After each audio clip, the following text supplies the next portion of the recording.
It is a blessing, I tell you. William Brock just got off his first job. Before heading to his second, he's making a trip to see his daughter.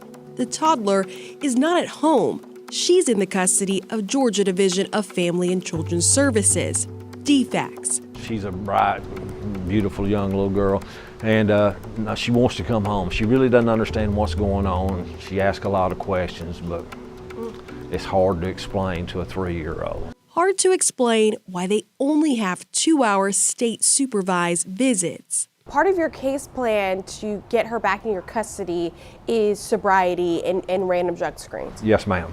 And how's that been going?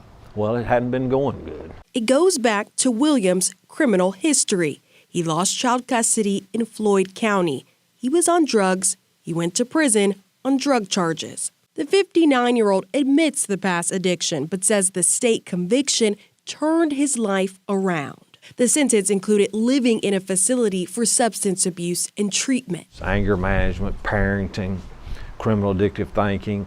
You work on all different kind of things. Upon successful completion of the 9-month program, this summer the state granted William parole. Is in compliance with his conditions of parole or probation supervision. He's currently in compliance, as this letter shows. He's passed all Georgia Department of Corrections random drug screens. William's freedom depends on these tests. Meanwhile, his custody case depends on random drug screens too, a separate set done by DFACS labs. But the problem? All the ones from Department of Corrections are saying you're negative, and the ones from DFACS are saying you're positive. Yes, ma'am. Positive for methamphetamine. And it's unbelievable. These tests are all hair follicle samples taken from his arm. Expertox is contracted to do the test on behalf of DFACS. The lab was the subject of a previous Atlanta News First investigation. Our reporting found Expertox does not use a specialized test called DL isomer. It distinguishes between legal methamphetamine like medicine versus illicit meth like the street drug. The test could minimize false positives, or at least claims of it. The DL isomer test is what needs to be done. In an October 1st interview, Expertox told Atlanta News First Investigates they would use the method statewide.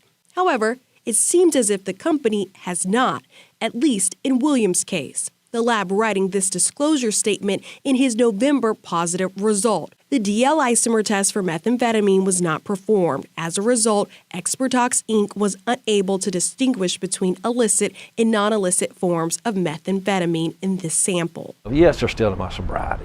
State policy does not mandate the method. I began there as a judge pro tem. Judge Peggy Walker suggests that's a part of the concern. But it also seems like the state doesn't know to require it. And that's absolutely correct. What is missing in terms of services for our children and families is that quality control measure. The senior judge for juvenile courts of Georgia acknowledges in the past she's made assumptions based on a parent's drug screen results. But Walker now cautions her peers to take more training on the science, just as she has. The 29-year veteran on the bench argues drug screens are not always right. That's where the fundamental fairness comes in. And that's where it becomes our obligation to look at the big picture. She watched our stories questioning the reliability of hair follicle testing and parents getting independent tests at their own expense at the advice of their attorney. And not solely focus on those drug screens, because not everyone has the financial ability to have that testing and to have an attorney who will step up, step in, and challenge those results as dramatically as your story. William challenges his DFACS results, spending $75 out of his own pocket for independent hair follicle tests. So each time DFACS randomly screens him, Go get my own. These independent results show negative for drugs. The father pays to prove his innocence, although he maintains the burden should be on the state to prove accuracy of its own screens, tests that determine the outcome of a family.